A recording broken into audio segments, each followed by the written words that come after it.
और सबसे बड़ी बात है क्या है इस चुनाव में, पता है क्या हुआ है? इस चुनाव में हुसैनाबाद का सबसे बड़ा कलंक मिटा है। इस बार जात पात की राजनीति खत्म हो गई हमेशा के लिए। ये बहुत बड़ा संदेश है। नेता लोगों को तमाचा मिला है कि अब जो काम करेगा वही चुनाव जीतेगा। बस मीठा मीठा बोल करके नहीं, भाई को भाई से लड़ा करके नहीं, बैकवर्ड फॉरवर्ड करके नहीं। और ये होती है राजनीति। राजनीति बहुत बड़ी चीज है, इससे बड़ी कोई चीज नहीं है, क्योंकि आपको जनता का सेवा करना है। आपको कोई कमी है?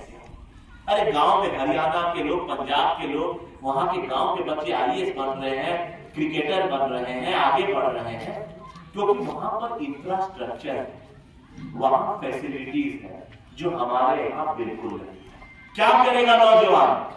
मैं सरकार से पूछता हूं, जब यहां तक ढंग का कोई कॉलेज नहीं रहा, कोई स्कूल नहीं रहा, तो कैसे वो अपना प्रतिभा निखारेगा? किसी को अगर खिलाड़ी भी बनना है तो अब हम लोग लड़ाई लड़ रहे हैं।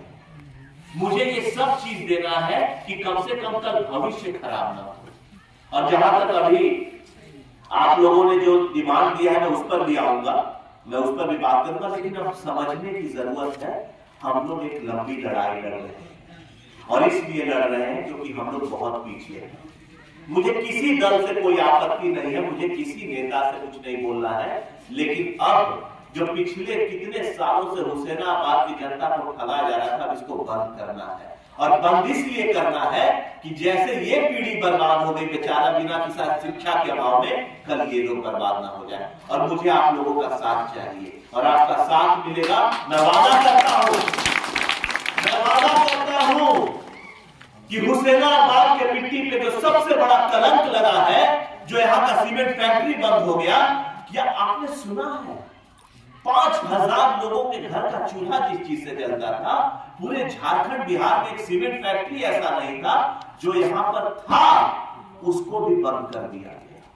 इससे बड़ा क्या दुर्भाग्य हमें। अब मैं उस सीमेंट फैक्ट्री की तो बात नहीं करूंगा क्योंकि लोग बस उस पर राजनीति करते आए हैं, लेकिन हमें यहाँ रोजगार लाना है, हमें यहाँ शिक्षा लाना है। और हम लोग साथ मिलकर के बढ़ेंगे कि हर युवा, कल मैं रहूं या ना रहूं, लेकिन आने वाला कल हमेशा सम्मान करेगा कि भैया हमारे लिए कुछ करके गए, ठग के नहीं गए। और मुझे यही और ये रास्ता मुझे मेरे पिताजी ने दिखाया है। भले वो आज के जनरेशन में वैसा आपको लगे, लेकिन विकास उन्होंने ही शुरू किया था। बिजली, आज अगर आप लोग बिना बिजली के रह पाइएगा? नहीं रह पाइएगा। आज से 15 साल पहले हुसैनाबाद में बिजली नहीं रहती। तो मैं आपको बस अब पिछली बातें नहीं गिना रहा, मैं आपको समझा रहा हूं कितना जरूरी है। उनकी सोच थी विकास, बिजली, सड़क, और उन्होंने किया। उनको जितना समझ आ रहा था उनसे ज्यादा किया। अब हम लोगों का काम है, आगे हम लोगों को कुछ और करना है, हमें आगे रोजगार देना है, हमें आगे यहाँ पर। खैर ये सब बातें आपको पता है, मैं ज्यादा वक्त नहीं लूंगा। जहां तक कमेटी की बात आई है, अभी मैं आपके बीच में जब आपसे बात कर रहा था, उसी समय सीएस साहब से बात हुई हमारी उप स्वास्थ्य केंद्र की। उन्होंने डेटा मांगा है पॉपुलेशन का और बेसिक रिक्वायरमेंट। हमारा कार्यालय आपके कमेटी से बात करेगा और मुझे पूरी उम्मीद है कि उप स्वास्थ्य केंद्र जल्दी यहाँ खुलेगा। और जहां तक मेरे हाथ में जो बात है, हाँ, और विद्यालय का, जो मुझे पता है कि एजुकेशन से बड़ा कुछ नहीं होता है। आपको मैं जान करके खुशी होगी कि ऑलरेडी पहले ही से गुजरात नवाडी का हम लोग अभी 6 महीना पहले ही डिसीजन दे चुके हैं हाई स्कूल बनाने का। हमारे शिक्षा मंत्री और वो लिस्ट में है, और कभी हमारे शिक्षा मंत्री आश्वस्त रह रहे हैं। ये बड़ी दुख की बात है, अभी भी वो बाहर है। मुझे पूरी उम्मीद है कि जब वो चेन्नई से अपना इलाज करा के वापस आएंगे तो करीबन हमने क्षेत्र का 12-13 स्कूल दिया है जिसे हाई स्कूल बनाना है, वो जल्दी हो जाएगा, मुझे उम्मीद है। और बिल्कुल ये होगा, ये सरकार के द्वारा प्रक्रिया जो हमारे हाथ में था हमने कर दिया है, हम बार बार फॉलो करें, किसी भी दिन आपको नोटिफिकेशन आ जाएगा, प्रक्रिया चालू हो गई है। और जहां तक छठ घाट की बात है, अभी इन्होंने बताया कि इतना सुंदर जगह है और छठ से मतलब बड़ा पर्व क्या होता है। सूर्य भगवान एकमात्र ऐसे भगवान है जो साक्षात आपको दिखते हैं, जिनसे सृष्टि चल रहा है, जिनसे हम लोग जी रहे हैं। तो मैं आप लोगों को इस मन से घोषणा करता हूं कि इसी विधायक फंड में जो तीसरी बार आएगा, अब जब भी आ जाए, 10 दिन में आ जाए, 1 महीने में आ जाए, 2 महीने में आ जाए, जब भी आता है मैं आपके छठ घाट के लिए आपको 3 लाख रुपया देते हैं। आप लोग सुंदर सा छठ घाट बनवाइए और मैं आशा करता हूँ कि अगर छठ में हम घूमेंगे तो आपकी घाटी में हम लोग आएंगे।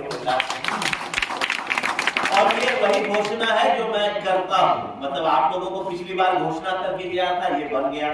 छठ घाट से भी पैसा आ जाएगा, आप लोग बना लीजिए। और साथियों, लड़ाई बहुत लंबी है, अभी हम लोगों को वक्त लगेगा हुसैनाबाद को सजाने में, युवा को बचाने में। आप लोगों का साथ मिला है, कोई मुझे कंप्लेन नहीं है। अगर आपका साथ नहीं मिला रहता तो आप चुनाव विधायक जीते नहीं होते।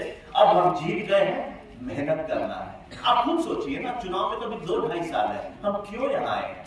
कोई नेता आएगा तो बोलेगा हमको काम देना होगा। कोई काम नहीं देना चाहता। हम आपके बीच में आपसे आके पूछ के आपको काम दे रहे हैं। हम परंपरा बदल रहे हैं। यहाँ के नेता लोग में बीच में हल्ला हो गया है, अरे विधायक की सिस्टम खराब कर दे रहे हैं, अब हम लोग कैसे कमाएंगे, तो घूम घूम करके काम बांट रहे हैं। अगर हम लोग भी कल आएंगे तो ऐसे ही करना होगा। परंपरा हम बदल रहे हैं और मेरा परंपरा है, जनता का पैसा है तो जनता को जाना चाहिए और यही किसी भी नेता को करना है और यही होगा। हुसैनाबाद बदल रहा है, वक्त लगेगा, लेकिन हम सब प्रण ले कि आने वाले 5-10 साल में हुसैनाबाद में बहुत बड़ा प्लांट भी रहेगा और हुसैनाबाद का हर घर आबाद रहेगा। बहुत बहुत धन्यवाद। और मैं आपसे कहूंगा, मैं अपने साथ फिर आऊंगा, छठ के समय भी आऊंगा, क्योंकि हर जगह जाना है। मेरा दौरा रहता है, पंचायत घूम घूम के कर रहा हूँ।